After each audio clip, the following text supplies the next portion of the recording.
Friends, you are welcome in my YouTube channel smart study. आज हम El Nino के बारे में पढ़ेंगे कि एल नीनो किसे कहते हैं, एल नीनो क्या है और एल नीनो का भारतीय मानसून पर क्या प्रभाव पड़ता है। एल नीनो एक गर्म जलधारा है, यानी कि एक ऐसी जलधारा जो कि गर्म होती है। और एल नीनो जो है दिसंबर के महीने में पेरू तट के किनारे, पेरू तट कहाँ पे है, दक्षिण अमेरिका में है, तो पेरू तट के किनारे जो है ये एल नीनो गर्म जलधारा बहती है। और जब ये गर्म जलधारा वहाँ पर बहती है तो पेरू तट का तापमान बढ़ जाता है, और जब किसी भी जगह का तापमान बढ़ जाता है तो वहाँ पर वर्षा होती है। अब आपको पता चल गया होगा कि एल नीनो एक गर्म जलधारा है जो पेरू तट के किनारे बहती है। अब ये क्वेश्चन उठता है कि एल नीनो जो एक जलधारा है वो गर्म ही क्यों होती है। जब नाजका प्लेट दक्षिण अमेरिका की प्लेट पर खिसकती है, यानी कि जब नाजका की प्लेट जो है, नाजका प्लेट एक प्लेट का नाम है ये, जब वो दक्षिण अमेरिका की प्लेट को हिट करती है तो क्या होता है, ज्वालामुखी से लावा निकलता है और लावा निकलेगा, लावा गर्म होता है और वो गर्म लावा समुद्र के पानी को गर्म कर देता है, जिसके कारण एल नीनो उत्पन्न होती है और एल नीनो गर्म होती है। अब क्वेश्चन ये उठता है कि एल नीनो का भारतीय मानसून पर क्या प्रभाव पड़ता है। एल नीनो के कारण पछुआ पवनें कमज़ोर हो जाती है।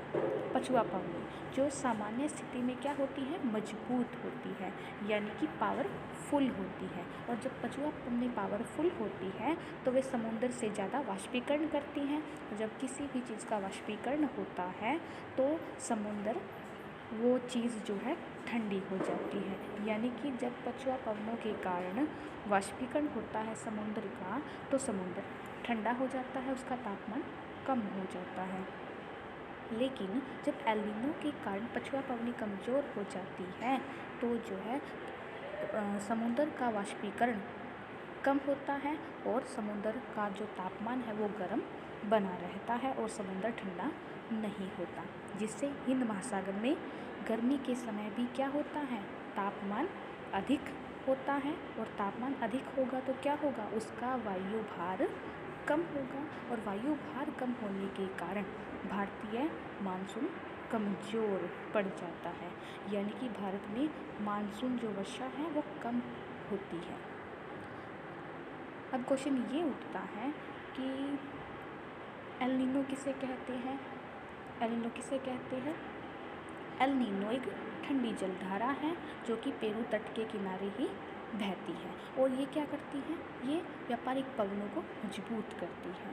और दक्षिण दोलन क्या होता है, दक्षिण दोलन प्रशांत महासागर और जो है हिंद महासागर के बीच में जो मौसम में जो भी उतार चढ़ाव आता है उसे ही हम दक्षिण दोलन कहते हैं।